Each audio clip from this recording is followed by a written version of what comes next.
Bonjour tout le monde, il y a peu j'ai regardé le superbe téléfilm avec Muriel Robin, Les grands yeux fermés. J'ai trouvé vraiment ce téléfilm très touchant, très révélateur. Il s'agit d'une grand-mère qui prend conscience que son fils, qui est adulte, inceste le petit-fils, son petit-fils à elle. Et donc du coup il y a tout un cheminement, un process pour elle de comprendre que son enfant, son fils, est un bourreau pour son petit enfant. Et donc voilà.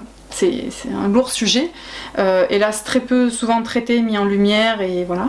Donc j'avais envie d'en parler aujourd'hui, notamment sous cet axe-là, c'est-à-dire que déjà faire de la prévention toute l'enfance de l'enfant, pas une fois, parce qu'on a bien vu que de dire par exemple aux enfants ah, parle pas aux inconnus, ça ne fonctionne pas. Les expériences dans les parcs montrent que les enfants, au bout de 2 secondes et demie, avec un monsieur qui a des bonbons ou une photo d'un chien, les enfants s'en vont.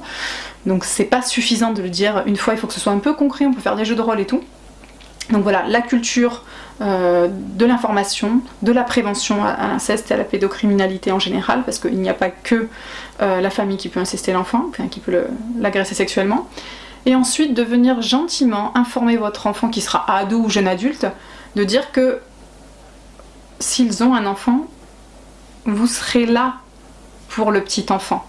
Que la génération qui prime, ça sera pas ce qui pourrait être naturel, c'est-à-dire nos enfants, même si on est là quand même pour eux, même dans les moments les plus difficiles, mais que la priorité absolue, ce sera le petit enfant, parce qu'il sera mineur, parce qu'il sera vulnérable, parce qu'il aura besoin de protection, et que si ses parents, que ce soit le conjointe de votre enfant, soit une menace, ou votre enfant pour le petit enfant, vous serez là pour cette génération toute nouvelle et en détresse.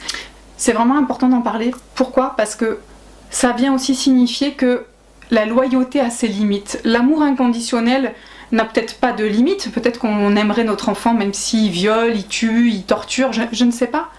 En tout cas, entre l'amour inconditionnel et la loyauté, c'est-à-dire de ne pas dénoncer à la police, de ne pas protéger les petits-enfants, il y a une limite. Cette limite-là, elle s'arrête là où les enfants sont en danger, physiquement et sexuellement, et même psychologiquement. Il est vraiment important en tant que grands-parents de comprendre le devoir qui nous incombe. Je dis nous, même si je suis pas encore grand-mère, mais voilà, moi je fais ça pour tous les enfants, pas que ceux de ma famille. J'ai en tête d'avoir une responsabilité sociétale, de se dire qu'on ne peut pas laisser des enfants en détresse, ce n'est pas possible. Donc d'avoir ces mots auprès de vos enfants pour dire que s'il y a un souci, s'il y a une envie de taper, une envie d'incester, qu'on peut venir en parler. Ça c'est quelque chose, bon, dans beaucoup de familles ça serait très compliqué, mais il y a des antennes d'écoute, il y a des associations, il y a des dispositifs pour justement ces gens. Très peu, je les mettrai à la fin de la vidéo, mais il y en a. Donc de ne pas hésiter à faire un pas en amont d'un passage à l'acte pour éviter le drame, parce que s'il y a drame, vous ne serez plus opérationnel pour votre enfant. Vous serez là pour protéger votre petit enfant.